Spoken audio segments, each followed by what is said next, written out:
I pretended to be deaf for 3 years just to find out what people really thought of me, and it ended up blowing my family apart. It started junior year after a brutal ear infection left me completely deaf for about 2 weeks. During that time, I learned to read lips out of necessity, and I discovered something unsettling. People say awful things when they think you can't hear them. When my hearing finally returned, I didn't tell anyone. The first thing I learned was that my best friend Sarah had been faking the friendship. At lunch, sitting right beside me, she told Jessica how exhausting it was pretending to care about my endless drama. "She's so needy," she mouthed, while I stared straight ahead as if I didn't notice. My parents were no better. At dinner, my mom would silently mouth things like, "She's falling behind in everything," toward my dad. He'd nod and reply, "It's just a phase, hopefully." But the worst discovery came from my sister Emma. She was the golden child, straight A's, star athlete, early acceptance to Stanford. I thought we were close. I was wrong. One night, Emma and her boyfriend were studying at the kitchen table. I was in the living room, pretending to do homework. He glanced toward me and mouthed, "Is she always this pathetic?" Emma laughed. "Pretty much.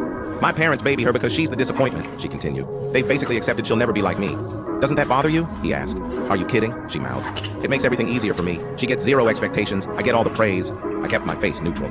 Inside, something snapped. That's when I decided to start documenting everything. For the next 3 years, I recorded the whispers, the jokes, the insults, the pitying looks. I captured my parents running a family betting pool on whether I'd even graduate. My guidance counselor calling me a hopeless case. My grandmother telling my mom she was embarrassed to introduce me to her friends. The final straw came at Emma's graduation party, the big celebration for her acceptance to medical school.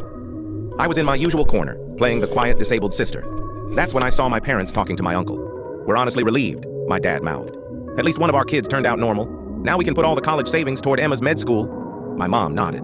"The deaf one will probably qualify for disability anyway. We won't have to support her." They were planning to throw me away financially, all because they thought I couldn't hear. I stood up, walked to the middle of the room, and clapped loudly. "Can everyone hear that?" I asked. The room froze. Emma went pale. "Because I can hear everything. Every whisper, every insult, every secret plan you made about me for 3 years." My mother stammered. "What do you mean?" "I mean, my hearing came back junior year, and I wanted to see who my family really was when they thought I couldn't hear them." I held up my phone and pressed play. A recording of my parents discussing how much money they'd save by dumping the defective one from the college fund. Emma burst into tears. "We didn't mean—" "Yes, you did," I said. I handed my mom my graduation gift, a flimsy bracelet that screamed last minute. "Keep it. You'll need it since you only have one daughter now." And I walked out. I never moved back home. 5 years later, I'm finishing a master's degree in psychology. Emma dropped out of med school after 2 years. Turns out she couldn't handle pressure without my parents cushioning every fall. They've tried reaching out, claiming I misunderstood everything. But I have 3 years of recordings that say otherwise. People ask if I regret pretending to be deaf. I don't. What I regret is that it revealed the truth. But it taught me one thing. When people show you who they are, believe them, even if they think you'll never hear it.